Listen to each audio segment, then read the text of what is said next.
भानु जी मथुरा से। सीताराम। जय सीताराम महाराज जी, आपके चरणों में कोटि कोटि प्रणाम। महाराज जी, भगवान के नाम को किस तरह और कितना जपें जिससे शीघ्र ही स्वरूप बोध हो जाए?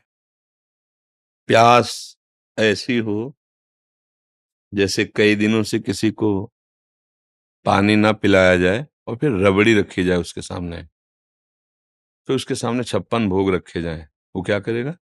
नहीं पिएगा। उसकी चाह होगी कि केवल पानी पिला दो।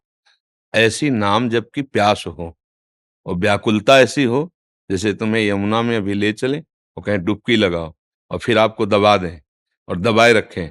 जो श्वास लेने की व्याकुलता आपके अंदर हो, वैसी व्याकुलता हो तो बिगड़ी जन्म अनेक की अब वहीं सुधरे आज, अभी भगवत साक्षात्कार हो जाए। व्याकुलता हो ऐसी जैसे यमुना में डुबोने पर श्वास लेने की चेष्टा करने पर फिर दबाया जाए, वो एकदम श्वास के लिए व्याकुल हो रहा है, प्राण व्याकुल हो रहे हैं। और प्यास ऐसी हो कि जैसे पानी की चाह वाले को रबड़ी रसगुल्ला रखा जाए। ब्रह्मादिक के भोग शब्द विषम लागत ताहि, नारायण ब्रज चंद की लगन लगी है जाए। ऐसी तो चाह हो और ऐसी व्याकुलता हो कि दरस बिन दूखन लागे नयन। जब से तुम बिछुरे पिए प्यारे कबहु न पायो चैन। अभी हम चैन से सो रहे हैं, चैन से खा रहे हैं और हम भगवत प्राप्ति की बात कर रहे हैं। भगवत प्राप्ति कब?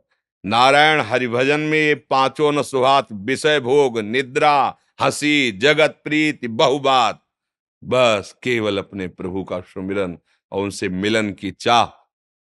बस फिर आपको एक प्रश्न ही नहीं करना पड़ेगा कि कैसे तत्वबोध हो, कैसे प्रेम प्राप्त हो। समझ रहे हो बच्चा?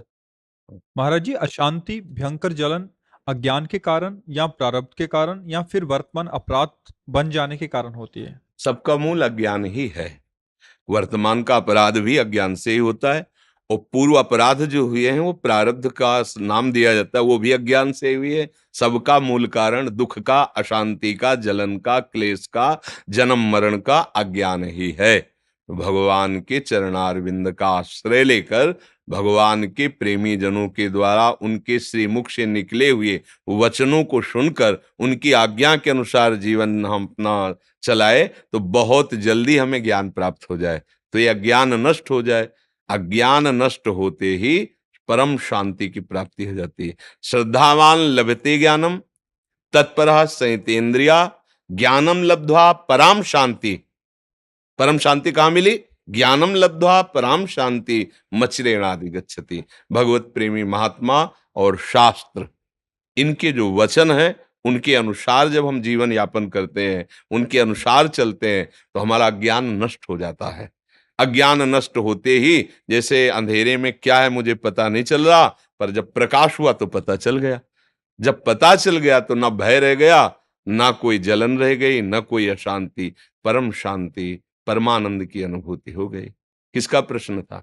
हाँ बच्चा, खूब नाम जप करो, भगवद आश्रित रहो, माता पिता की सेवा करो। अभी नई अवस्था है, ब्रह्मचर्य पर दृष्टि रखो, गंदे आचरणों की वृत्ति वाले लोगों का संग न करो, दृश्य न देखो, वैसा बात न करो। बड़े भाग्य हैं जो आप परमार्थ संबंधी जिज्ञासा रखते हैं, पर इसकी अनुभूति के लिए जैसा आदेश हो गुरुजनों का, शास्त्रों का, वैसे चलने पर अनुभूति होगी।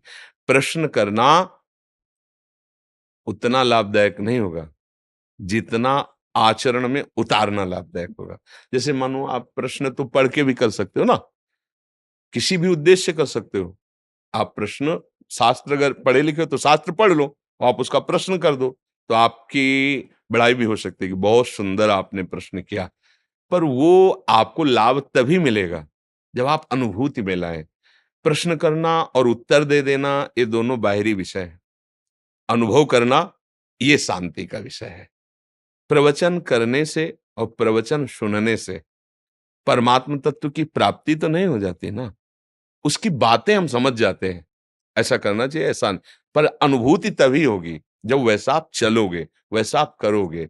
नहीं तो फिर जैसे वेद उपनिषद में लिखा है, नायमात्मा प्रवचनेन न लभ्या न मेधया न बहुना श्रुतेन। बहुत प्रवचन करने वाले को भी ये नहीं होता जो परमानंद की, बहुत सुनने वाले को भी नहीं होता, बहुत बुद्धिमान को भी नहीं होता। होता किसको है? जिसने वर्ण कर लिया।